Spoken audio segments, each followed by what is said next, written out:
ലോകത്ത് ആദ്യമായി മനോഹരമായ ഈണത്തിൽ ബാങ്ക് വിളിച്ച് വിശ്വാസികളെ പ്രാർത്ഥനയിലേക്ക് ക്ഷണിച്ച ആ പുണ്യാത്മാവ് അതാണ് ബിലാൽ ഇബ്നു റബാഹ റളിയല്ലാഹു അൻഹു.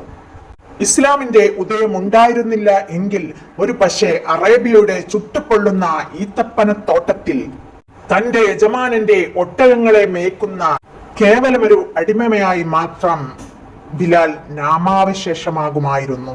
എന്നാൽ തലമുറകൾ എത്ര പിന്നിട്ടാലും കാലചക്രം എത്ര തിരിഞ്ഞാലും ആരാണ് ബിലാൽ എന്ന ചോദ്യത്തിന് ഇന്ന് ഒരു കൊച്ചു കുട്ടി പോലും പറയുന്ന ഉത്തരമുണ്ട്.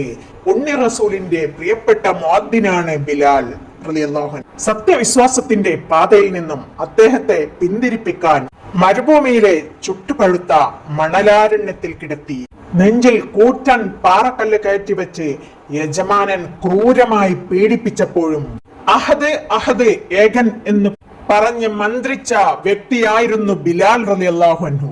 മഹാനായ അബൂബക്കർ സിദ്ദീഖ് റളിയല്ലാഹു അൻഹുവിനെ കുറിച്ച് ഉമർ റളിയല്ലാഹു അൻഹു സംസാരിക്കുമ്പോഴെല്ലാം വാചാലനാകാറുള്ള ഒരു കാര്യമുണ്ട്.